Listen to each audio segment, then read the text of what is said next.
যে আমাদের মাঠগুলো আছে প্রথম হচ্ছে যে আমাদের এই যতগুলো জেটি দেখছে এগুলো কত বছর পুরনো বলতে পারবো।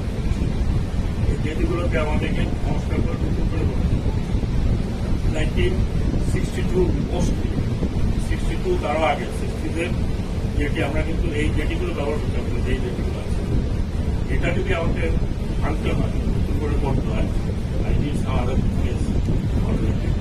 আপনি যেই পার্থের কথা বলেছেন যেটা ওটা নিয়ে কালকে অনেক আলোচনা হয়েছে এবং সেই আলোচনাতে যেটা বলা হয়েছে যে একটা কমিটি হবে, সেই কমিটি যদি কোর্টের প্রফিট বেশি হয় সেই টার্মস অ্যান্ড কন্ডিশনে যদি হয়, প্লাস আমাদের নেগোসিয়েটেড সেটেলমেন্টে যদি হয় এবং আমাদের যে যারা কাজ করছে তাদের যদি ডিস্টারবেন্স না হয় তাহলে আমরা এটা চিন্তা করতে পারি। কারণ প্লাস মাইনাস দেখার পরে এবং এটা যেই সিদ্ধান্তই নেওয়া হোক এটা অত্যন্ত ট্রান্সপারেন্ট হবে, রাতারাতি এটা হবে না। এটা প্রত্যেক স্টেপে আপনারা জানতে পারবেন যে কমিটি কি আলোচনা করলো, কমিটি কি ডিসিশন দিল, এভরিথিং উইল বি পাবলিক। কাজে এখানে আপনারা কথা শুনে কথা না বলে ওয়েট, আমরা তো বলি নাই যে এখন আগাম গত সরকার কি করছে না করছে এটাই আমরা করতে যাচ্ছি। যদি কোর্টের জন্য ভালো হয়, আমাদের আর্নিং বেশি হয়, সে আর্নিংটা এই বছর প্রতি বছরে আস্তে আস্তে যদি বাড়ে যে আর্নিং তাদের কাছ থেকে, এবং আমাদের যারা আছে কাজ করছে তারা যদি ডিস্টার্ব না সেটা দরকার আছে। আপনি যাদের কথা বলছেন এখন আমি অনেক কাউন্টার প্রশ্ন অনেক করতে পারি, করবো না।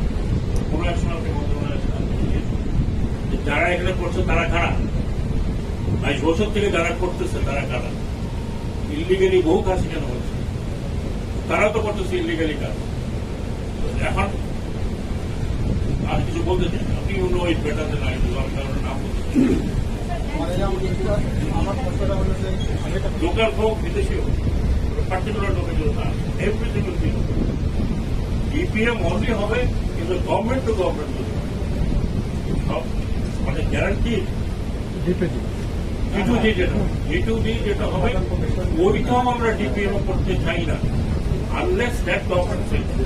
আদারওয়াইজ আমি তো দুই একটা জিনিস অলরেডি বলেছিলাম আমরা যে ওপেন টেন্ডার হোক, কিন্তু আপনাদের বুঝতে হবে পার্টিকুলার কোম্পানি মনে করেন থেকে সে ফান্ডটা নিয়ে আসবে G2G তে।